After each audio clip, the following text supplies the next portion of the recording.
So welcome to our program, Coping with COVID and Beyond. My name is Mary Bear Shannon. I am a program person at the library and also a reference librarian at the Haverford Township Free Library. And we're glad to have you all here this evening. The library is really excited to be partnering with Serenity Behavioral Health, which is a new therapy practice in town, in Haverford Township. They are on Eagle Road, just down just a couple of blocks from the Manoa Shopping Center on Eagle Road. And they have been around since August of last year. And so we thought this would be a great way to partner and talk about some really important issues. We know that the pandemic has been, tough, and people who were struggling even before the pandemic have really struggled since, and especially our kids, our teens, and our young adults. So thank you to Francesca and Jonathan for being here tonight, for partnering with the library on this really important program. So we are going to start with a presentation, and then we will go to some questions. And feel free afterwards either to unmute yourself and ask a question, or put a question in the chat if you feel like you don't want to actually speak it yourself, especially since we are recording, and that is perfectly fine. And I will pull those questions off of chat.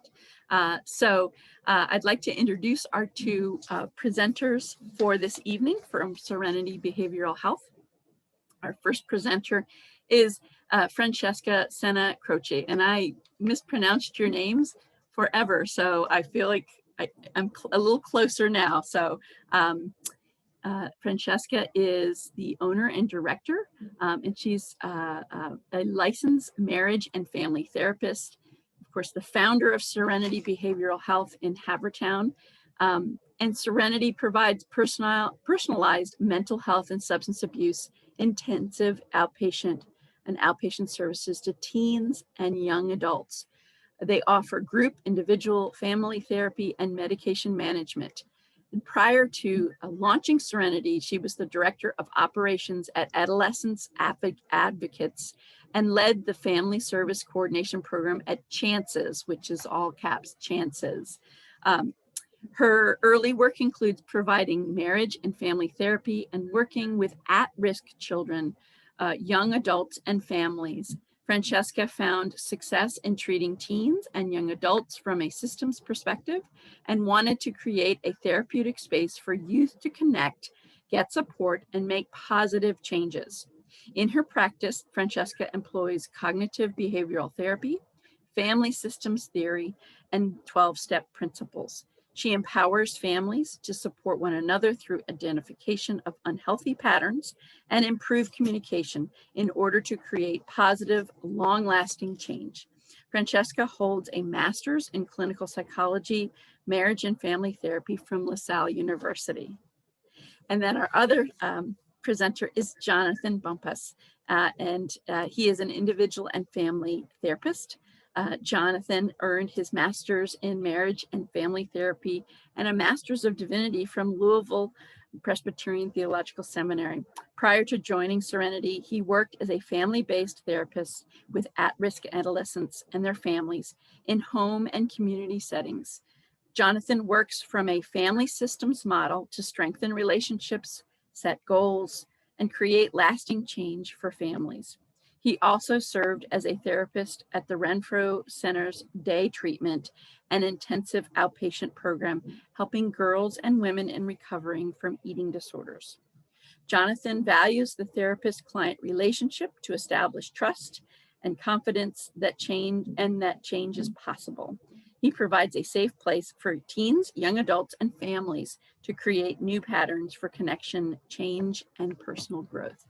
So welcome, Jonathan and Francesca, and I'm gonna have you take it away. Thank you. Thank you, Mary. Let me just share our screen.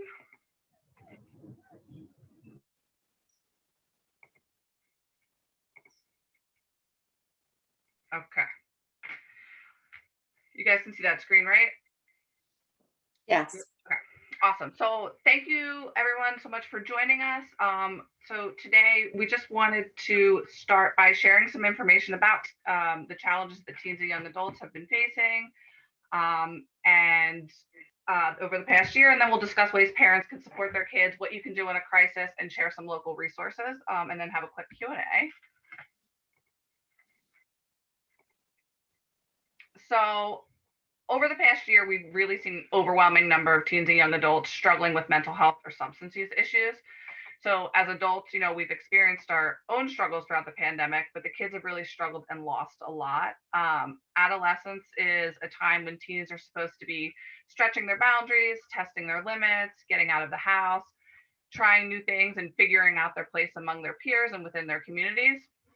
Peer relationships are a huge part of adolescence. Their brains are designed to feel rewarded when they socialize and spend time with their friends, which really helps them discover their identities, establish some independence, and find their place in the world. So being restricted from being able to explore that aspect of themselves left a lot of teens really feeling lonely, bored, hopeless, lost.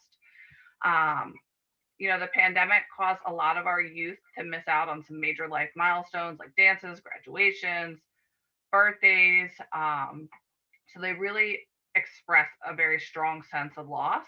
And then on top of that, the pandemic diminished their support systems and access to mental health services.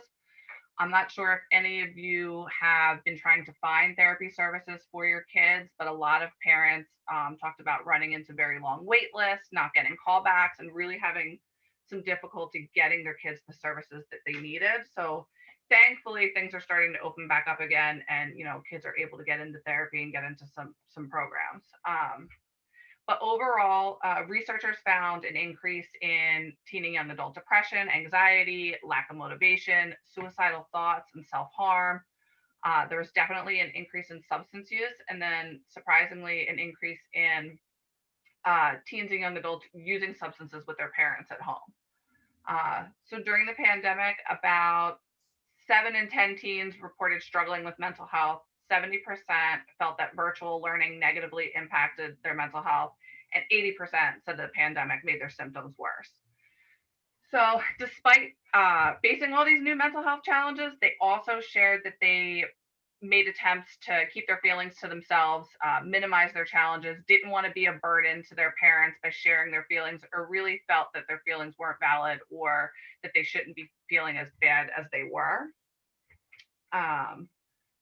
And then at Serenity, we actually have seen a lot of the same things that the researchers have found. We had just done a group activity with some of the kids where they identified what they struggled with, what their coping skills were, how things have been going at home, and what they wish that parents might do to be able to support them a little bit more.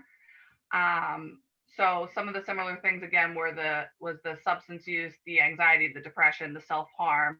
That suicidal ideation was very big over the last year for some of these teens and young adults.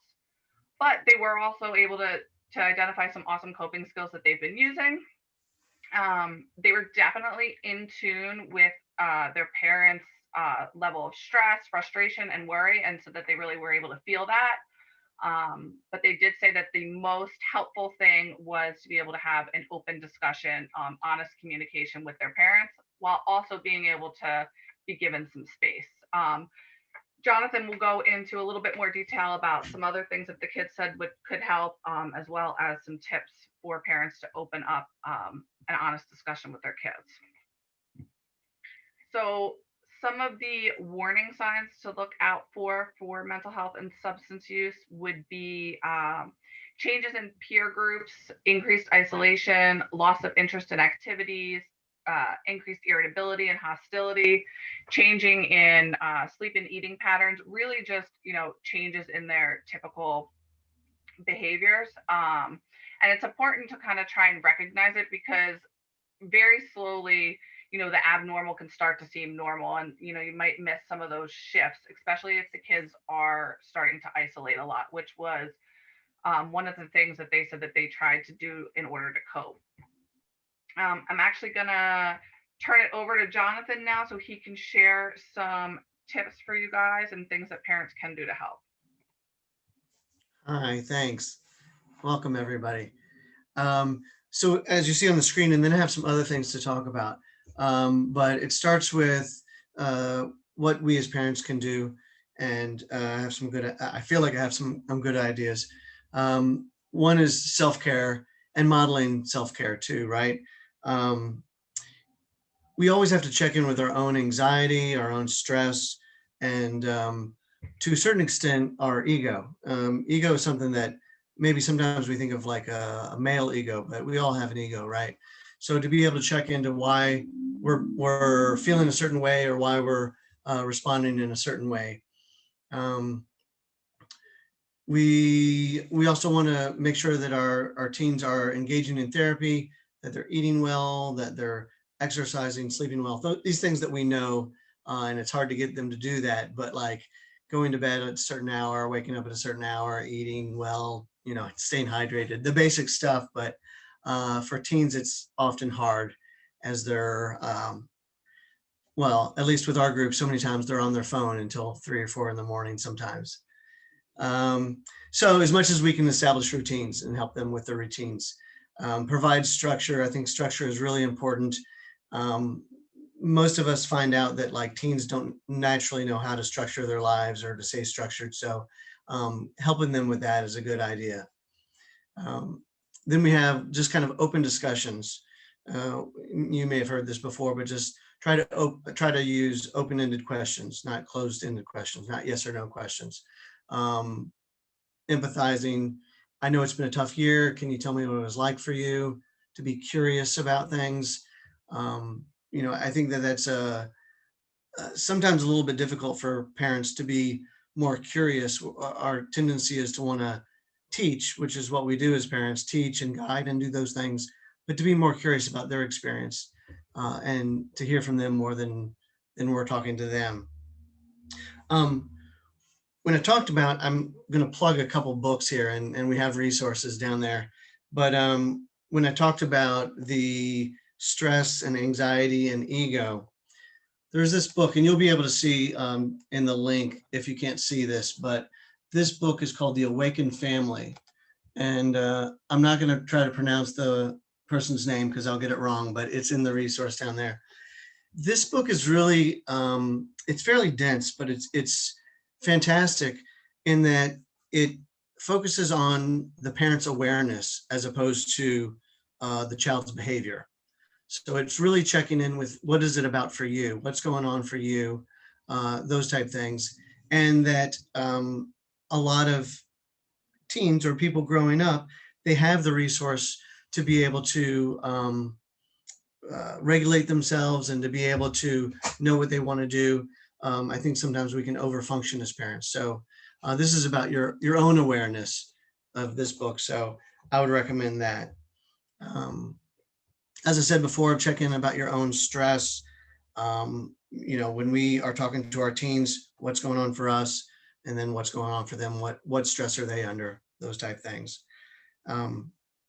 One of the things too that what's real big here is as we try to give, well, maybe we don't give orders, but we try to give direction. I think that it's a good idea to just state your feelings. This is frustrating, this is hard. And also expectations is a good idea to state, right? I expect that you're home at this hour. I expect that you won't be doing such and such behavior. These are my expectations. Whether it's followed is another thing. Oh, this is good. This is a good slide that you guys can see here. So this is the other book that I'm plugging. My wife is a psychologist, so I steal all her books from her bookshelf. But this book is called How to Talk So Teens Will Listen and Listen So Teens Will Talk. And again, it's down in the thing. It has, it has, as you see, comic strips and things like that, but, there's also a fair amount of reading. What's great about this book, and Francesca and I were looking at it more today too, is that it's kind of like, instead of this, do this. So it's a really like practical book of like, instead of going with punishment, try this, so describe the problem instead of giving orders. And I won't read all these comics, but give information instead of blaming, offer a choice instead of threats or orders. Often we say, this is the way it is, or I need you to do this.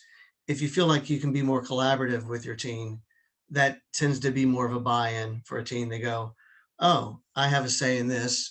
I want to be able to be a part of this solution as well. So I think that that's a really good thing too. This probably goes without saying, but create like a sense of safety. I do a lot of family work, and when there's yelling, and then we'll say that when there's yelling at home and then they come to talk to me, they hardly remember how the story went because there was yelling and there was just high emotions, and they can't recount the story because it's so stressful. So as much as people can be calm, state expectations, these type things, there's a better chance that people will be able to be receptive to it and feel safe to be able to talk about how they really feel. Um, the last thing that I want to talk about is um, I think that like sometimes I can lose track of the fact that like we just want to feel good and we want our kids to feel good, right? We want to be happy and regulated. We want them to be happy and regulated. That's really what we want. But with all the behaviors and stressors, and we're trying to help them grow up and be successful and be social, I think that we can lose sight of the fact that we can maybe enjoy parenting and be playful even. I don't know. Some people say they don't have the playful side in them, but and I'm not trying to say be a teen or be like a teen. I don't think that works, but like be playful in some way and to, kind of slow down and enjoy some of the moments, and also to be able to highlight some of those moments too. I think, and I'm aware of this in groups, that so many times we're talking about problems and issues, but we've started to do staff team meetings with individuals taking them aside and saying what great work they're doing. And I really liked it when you did this, so and so. And I really liked how you're working hard and you stayed sober this long, or you have not self-harmed in 2 months. I think that goes a far way with kids, because often they don't hear this. I'm not accusing parents, but they don't hear this praise from a lot of people. So, I said the last thing. I do have one more thing, is that when I hear about teens in our groups too feeling depressed, and we know that anxiety and depression are so difficult to understand how to help, but when people have plans, or when they have something, whether that's plans in the week or a vacation plan, I think that that's a really good idea for people to have plans, even if it's we're going to go have ice cream tonight or something like that. It gives a sense of hope and future oriented thinking. So I think when we can, parents could make, and they don't have to be big plans or money spending plans, but something to look forward to. I think that's another idea. So um, again, these books will be down in the link. I feel like I'm not getting any money for promoting these, but now I'm thinking it's appropriate with the library to promote 2 books. So. Thank you, Jonathan. And then my piece of advice, of course, is just don't be scared to reach out and ask for help, whether it's from your peers or seeking, help from a professional or a treatment program. And that's one of the things that I wanted to talk to you guys about next, was just some of the local programs in the area.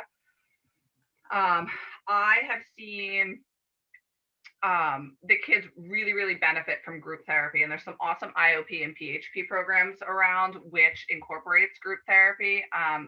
There's really a big difference between, we have kids that are here at Serenity that are just here for individual therapy, and then kids that come for individual and group, which is more of that IOP structure. And the progress between the two is pretty significant. The difference. At first, sometimes there's a little bit of resistance from the kids to start group, but once they do start, they often talk about how helpful it is to connect with their peers that have gone through similar experiences, and really feeling that they're accepted. That group therapy piece gives them the opportunity to provide and receive feedback, develop social skills, and really just have a sense of community and trust. Especially because sometimes receiving feedback from a peer can be way more effective than hearing it from a therapist or a parent or another authority figure. The kids are really able to kind of hold each other accountable and call each other out when needed and really give them a little bit of extra support, which is great to see. It's pretty awesome to have been able to see how hard the kids have been working in group and how much progress they've made. So on the screen are a bunch of programs in the area. Some of the residential programs are either in the state or not too far away. But it's kind of surprising how little residential adolescent programs there are. So I wanted to put up some of our favorites up there. Francesca, could you tell us just a little bit about what IOP OP stands for, just for people who don't know?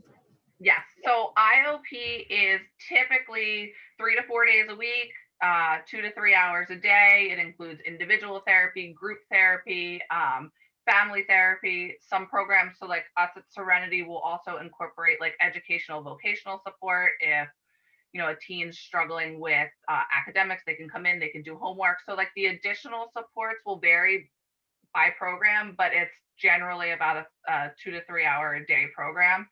Your PHP is like an all day program. So I believe they're 4 to 6 hours, 4 to 5 days a week. If they're happening during the school year, they also have a school component where the kids will do their schoolwork and they will continue to get credit for going to school while they're in that program. And I'm just going to jump in. I didn't know if the question was about this at all, but IOP is intensive outpatient. Sometimes we use these kind of initials. Intensive outpatient, OP is outpatient, and PHP is partial hospitalization. What is PH? Yeah, partial hospitalization program. Yeah, we use all these acronyms. So it's a great question. So I just wanted to make sure that we knew what it stood for as well. Thank you. And then one of the things that people flip around a lot is inpatient versus residential. So when you hear somebody say inpatient, if it's a provider, they're referring to more of a crisis inpatient. So short-term acute stabilization where the kids are at risk for harming themselves or someone else. So they're going into inpatient and they're there for, 72 hours to maybe 10 days. They're getting stabilized. Your residential is your longer term rehabs or mental health programs where they're there for like 28 to 30 days. They're usually, the words are usually used interchangeably, but just so you guys know the difference as well. Yeah. They're spending the night in residential. Yes. Yeah.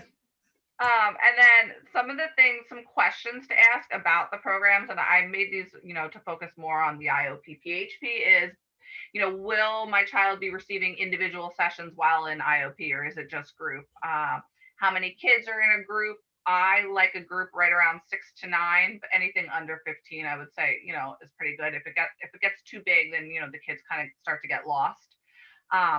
What does a typical group look like? What are they talking about? What are they working on? And then what types of therapy and interventions are used? Can my kids step down from IOP and just continue with individual therapy once they're done? So it's good to ask questions. So don't ever feel like you're being a burden by asking too many questions. You are their parent. You should know exactly what kind of treatment that they are receiving. I think you said this, Francesca, but I would say, just so people know, like, say they're in a residential and then there's usually a step down, like certain treatment centers would refer down to like, say IOP, which was what we do. And then eventually they would be referred to an outpatient therapist. So usually kids are not discharged to nothing is what I'm trying to say. So each agency makes sure that if they're stepping down or stepping up, that they're having some kind of care, that they're not just goodbye, we're done. So. Yeah, absolutely. Yeah, in your usual order, if you're in residential, then you'll step down into PHP, then IOP, and then you're outpatient. But sometimes the PHP gets skipped depending if they make really good progress while they're in residential, then sometimes the kids will just come right out into IOP. So the provider should be able to, that you're calling and reaching out to, should be able to help navigate and do an assessment and get you in the right level of care. I also wanted to take some time to talk about, how to respond to a crisis. There has been such a huge need for crisis this last year, and I think that parents really kind of had some trouble navigating the system. It can definitely be confusing. I think my number one piece of advice is if your child starts talking about self-harm or possible suicidal thoughts, is really just having a very open and direct discussion with them. So by asking them directly about suicide, it's not going to increase the risk or plant the idea. It's really just going to show them that you care enough to have the conversation, you're capable of having the conversation with them and able to sit with some of those tough emotions and scary thoughts that they're having. And if it's just starting and you're just finding out and there's not that immediate risk for, harm to themselves, then that's when you can reach out to that IOP or PHP or a therapist. And then if there is, if you're very concerned for their safety in that moment, best thing to do is take them to the local emergency room, ask for a crisis assessment. Bryn Mawr Hospital does a great job with psych. But you can really go to any local ER. Bryn Mawr's psych is for adults only, but with teens, they will assess and then they'll refer out. So I always like to remind parents that they have a say. You guys have a say in where your kids go. So even if you go to the hospital and they say, you know what, we think that your kid needs to go inpatient, we're gonna ask them to go involuntarily. So if they refuse to go in, then they'll usually do a 302, which will put them on a 72-hour hold. Which typically gets extended depending on the level of crisis. But before they get transferred, you can ask to be transferred to a particular program. So if it's a young adult, I absolutely love Malvern Behavioral Health's acute unit. It's specifically for young adults. They do an awesome job. Providers have said great things about it, and we've also had some of our kids that went down there to get stabilized and then came back to us, and they loved it as much as you can love being inpatient. And then there's Horsham Clinic, which is now actually accepting direct referrals. So you can, if instead of going to the emergency room, you could call them if they have a bed available. You can go right to their location, get the assessment, and then they can transfer them up to their psych inpatient. There's also Brookland, Kids Peace, and Delaware County Crisis Connection Team. You can call them, let them know what's going on. They can kind of point you in the right direction. They also have a team that will come out and do the assessment on site for you. So they could even come to your house and then, get the referral process started on what inpatient they're going to go to. And the Office of Behavioral Health in Philadelphia does similar services as well. And then if you guys have more questions about navigating the system, we can answer that in the Q&A. You can also always reach out to me directly by calling Serenity. I'd be happy to help provide a little additional guidance or answer any specific questions. And then next up on here, I just wanted to list some resources, some free resources. Oh, and I totally forgot to touch on 12-step meetings. I think that with teens and young adults, some parents get a little scared about sending their kids to AA or NA meetings, especially my teens. I think sometimes AA still has a stigma, but there's some really awesome local Alcoholic Anonymous and Narcotic Anonymous meetings in the area for young people. There's one down, it's called The Haven, down by Drexel's campus. They have like an outdoor bonfire, they do picnics, they do sober activities on the weekend. And it's a great way for kids who are trying to stay sober and get connected with recovery to, connect with people their age. And then it's also, even if the kids don't stick with it, it's great for them to be able to go see what it's like, have a better understanding of it. So later in life, they know where they can go for help. So all of these resources are listed on our website. And then I'll actually probably post the presentation as well. So you guys can click the links to get to those. And Jonathan, did you have anything else that you wanted to add? No, I think that covers it. I was thinking about the suicide talk that you had, the thing that you had, and the best thing you can do is to be able to check in and talk. I mean, that's the concern, is when somebody's not talking. So yeah, don't be afraid to talk to your teen about that. And I'd also say that, like, my experience in working with teens is that self-harm is not the same as a suicidal attempt. self-harm can be, and that could be a whole other presentation, but self-harm is a coping type thing for a lot of people. It's a stress reliever. It's all sorts of things. It's concerning, but that does not always mean that it's a suicide thing. If you've ever experienced a teen that is self-harmed or cut, but to check in about both of those things are important. Absolutely. And then I guess at this point, I think I'm done on slide. Yep, that was just a quick about us. But so we can open it up if anybody has any questions. We can do a quick Q&A. Or you can put it in the chat. But if you have a Yeah. question, you can just unmute and ask it. Oops. Here we are, back to it.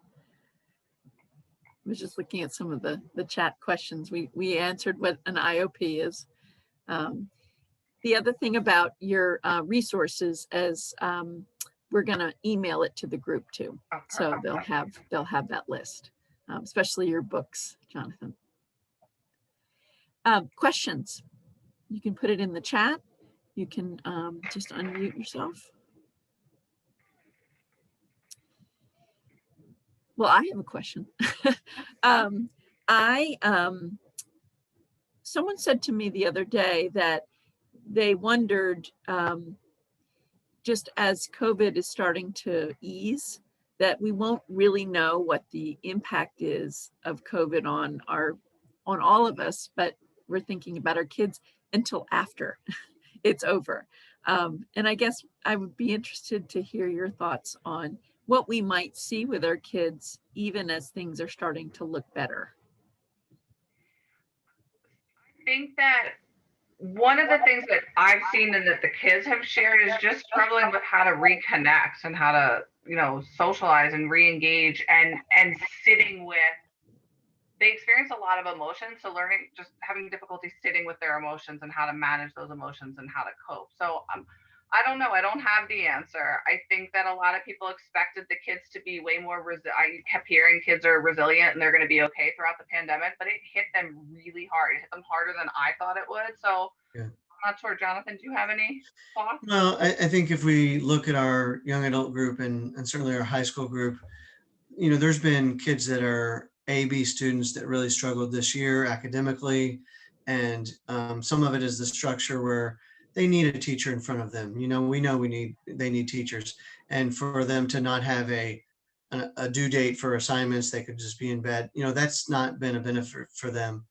And I'd also say that the groups for a lot of our teens, that's their main social time. So while we have some structure and we have, of course it's therapeutic, we also allow them to have some social time too, at the beginning and on breaks, because they've verbalized that this is the only time that they're hanging out with people. And I do feel like things are, experiencing things have been lifted, and it'll be interesting for especially the kids with social anxiety and anxiety, how that happens. I think some of them have been away from their friends and they don't know how to start that up again.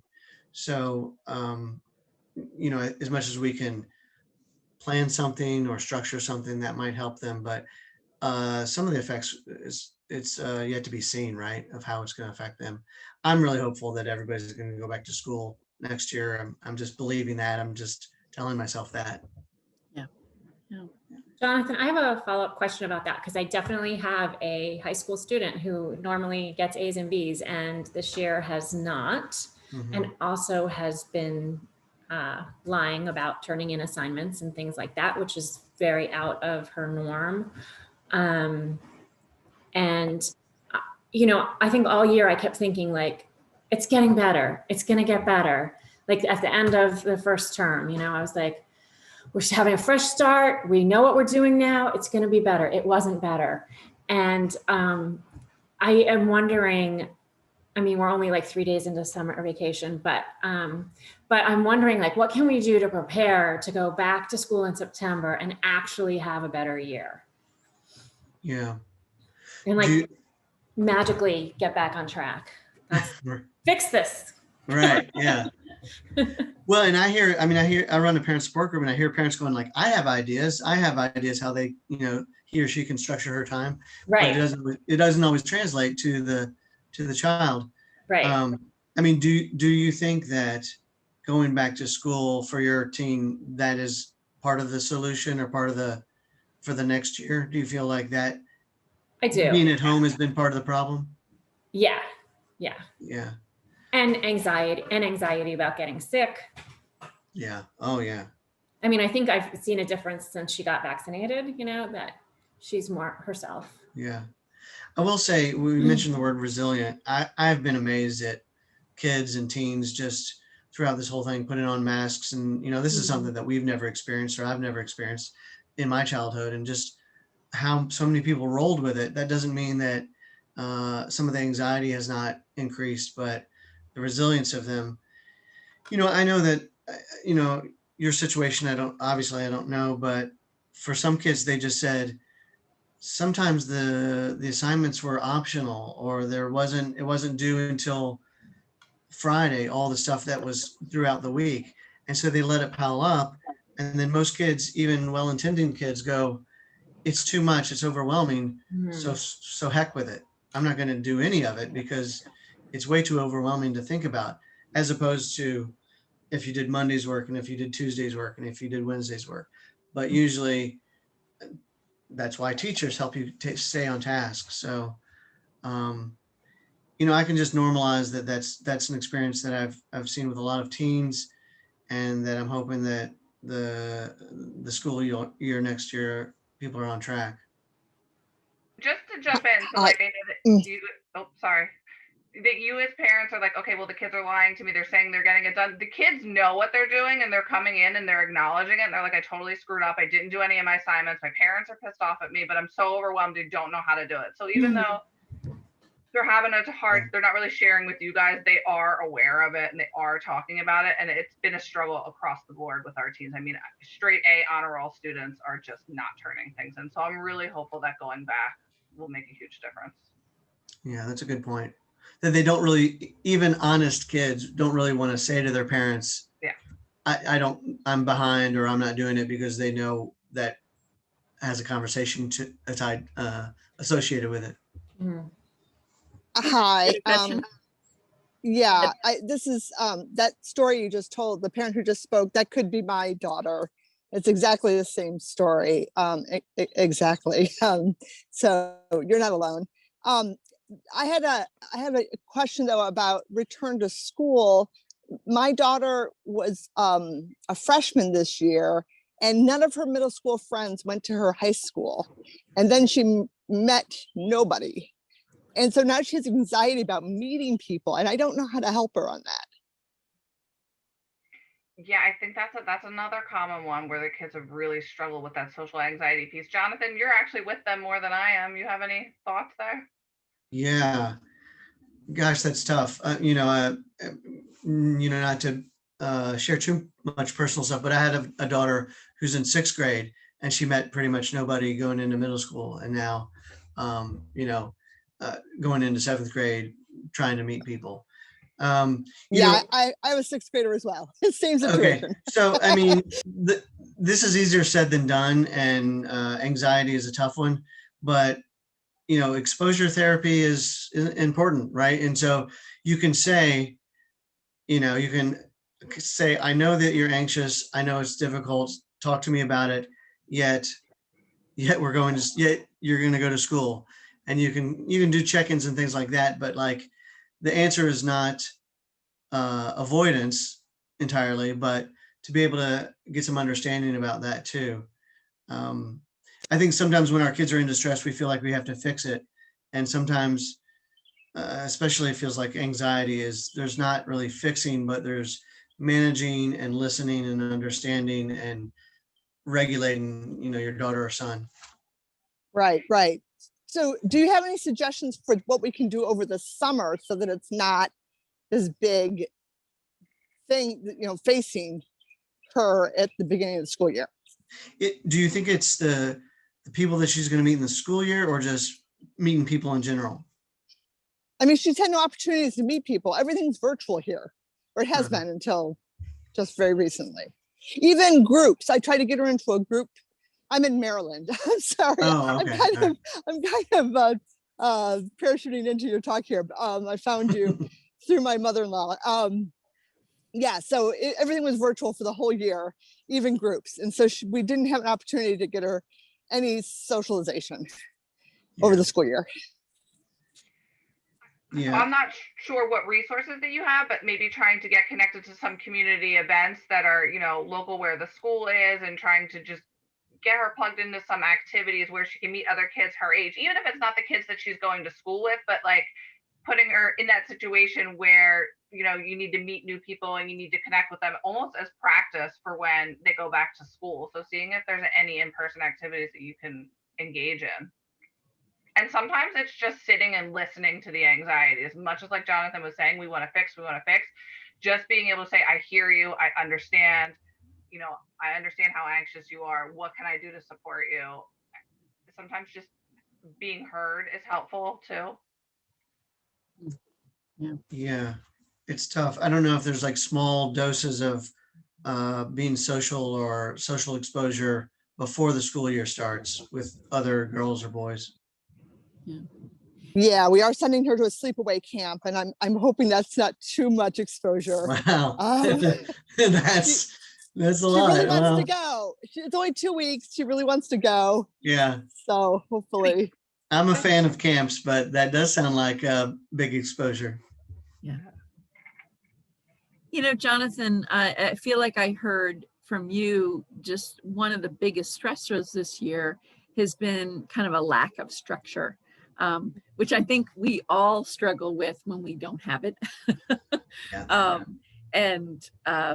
You know, I think the hope is that back in the school year, there'll be more of a structure, because I think, you know, that whole scenario of having the assignments all week long and them having due on Friday, Right. when you're actually personally, physically in the building, it's harder to let that slide. Yeah.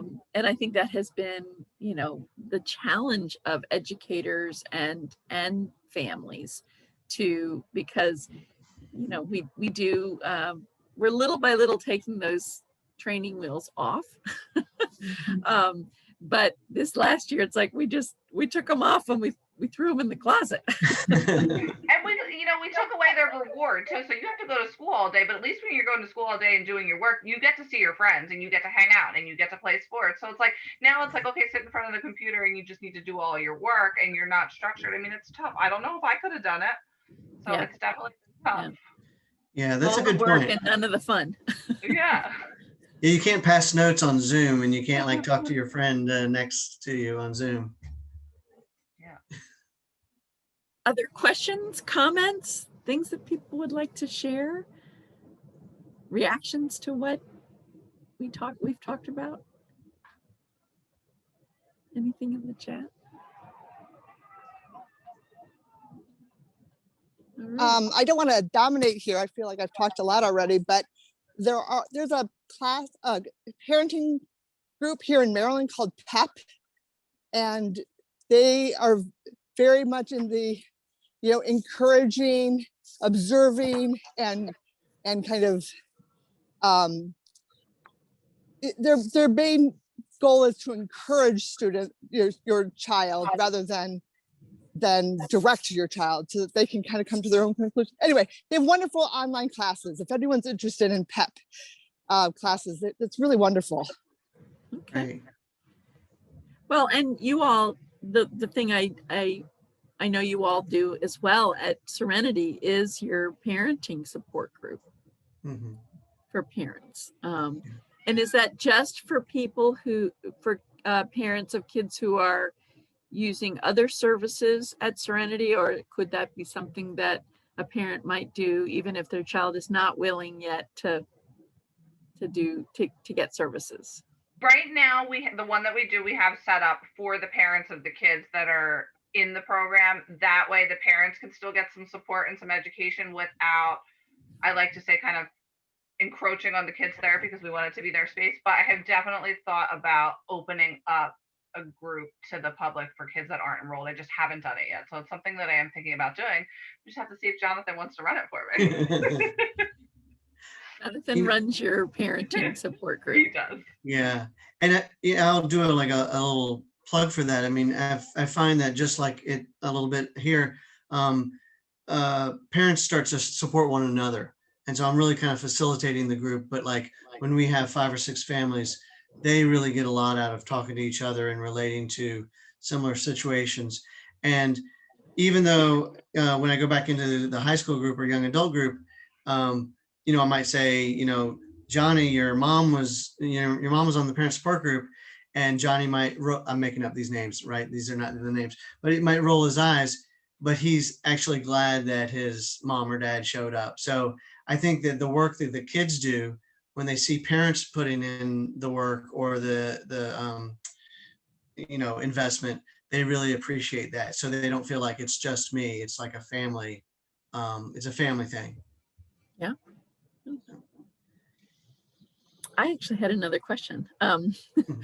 So you deal with teens and you deal with young adults up to, I think it's 25.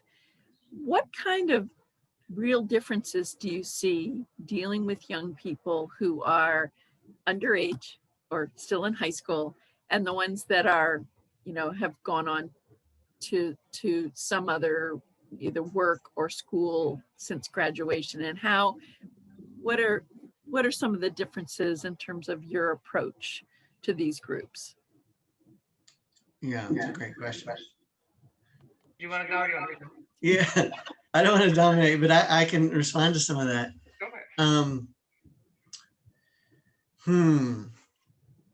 Well, you know, and I mean this respectfully, but the high school group tends to be focused on themselves, right? It's kind of like my perspective, me, and, you know, they're really focused on, I encourage them in the high school group to try to support one another. And that's a little bit more difficult because they just think for the most part about themselves, you know, and that's developmentally okay. That makes sense. And I didn't say this in my kind of presentation part, but like, we know that teens are like on this brink of wanting autonomy and also really wanting a lot of care, you know, so they're like, leave me alone. I know what I'm doing. Oh, mom, where is my, you know, shirt or whatever, you know, like they need both. The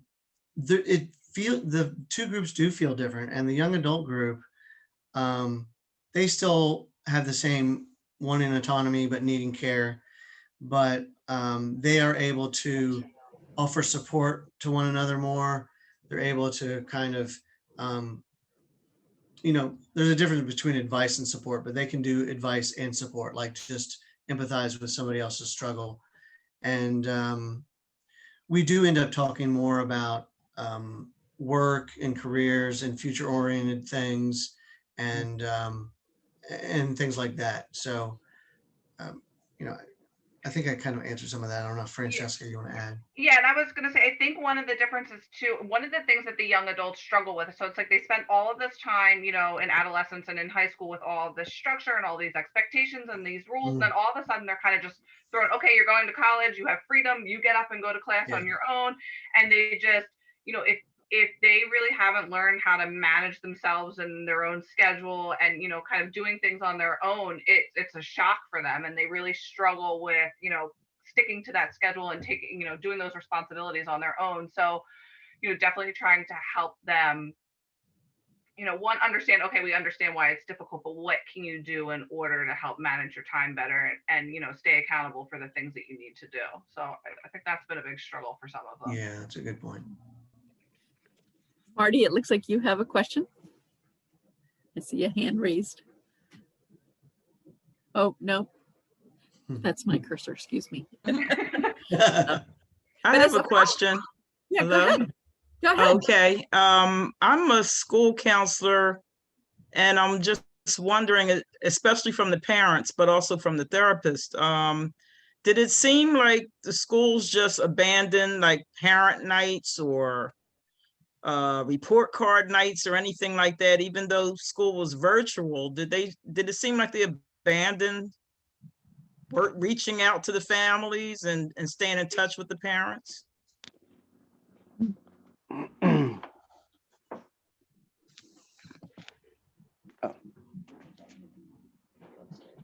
Yes. Do you say something? Yeah. Thank you. What do you guys think? I mean, what have your kids at Serenity's experienced? Sorry, I thought Marty was going to share. So I think that for me, on my end, I actually had pretty good communication with some of the counselors that would reach out and would connect, our therapists and the, and the parents.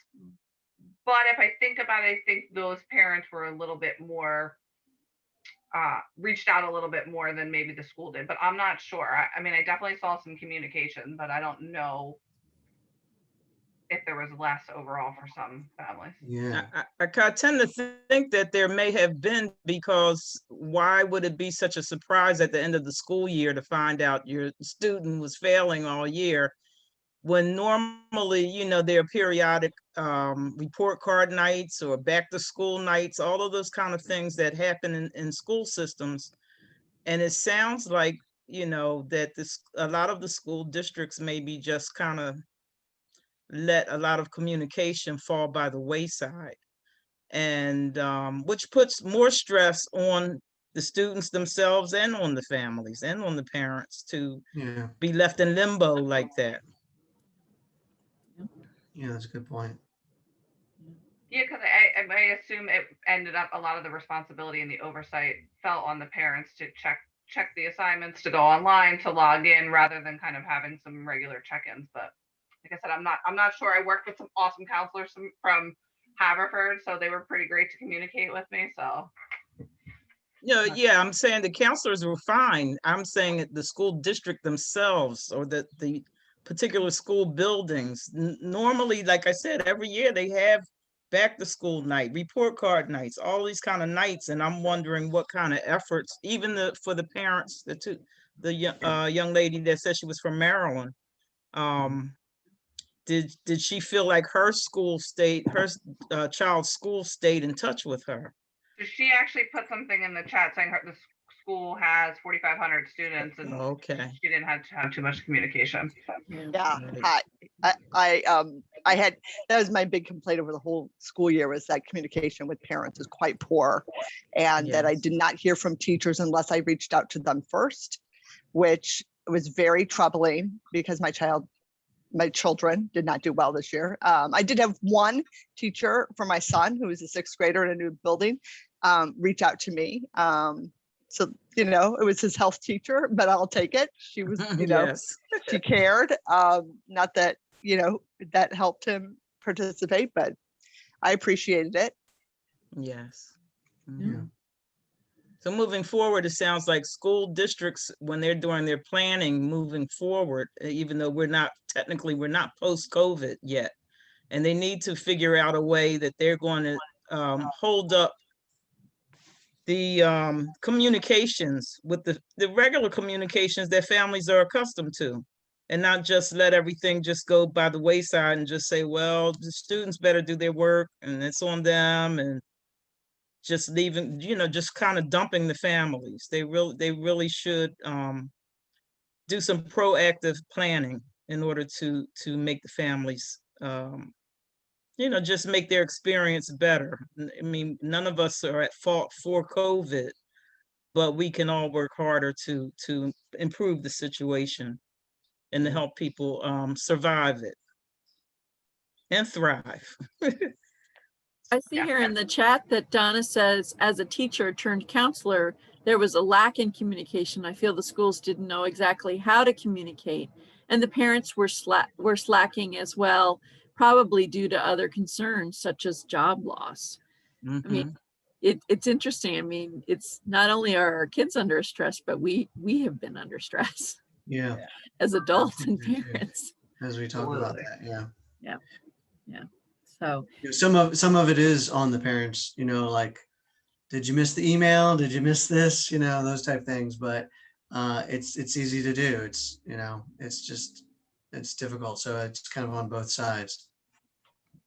Yeah, I'd just like to add that parents were trying very hard, and I reached out to the school district in August to ask about parent supports and received nothing. I'm in a wealthy county in Maryland. Montgomery County, Maryland is does not lack for resources, and it was very disappointing. I'm very disappointed in my school district. And yeah, it was about 3/4 of the way through the year. They finally had a learning session for parents about how to use the technology to check grades. Yeah. So, 3/4 of the way through the year. Come on. That was ridiculous. Like, Yeah. why bother? Yeah, I think it was just so tough, and nobody really knew what to do, how to handle it, how long it was going to happen, and it just, ended up resulting in little communication and not being sure, how to move forward and how to make it helpful for everyone. So hopefully, out of all of this, we've learned something going forward, and hopefully we won't have to use it again. But I assume that there'll definitely be some meetings and some councils on, what they could have done differently and what they can do differently in the future. So. Yeah. Other questions?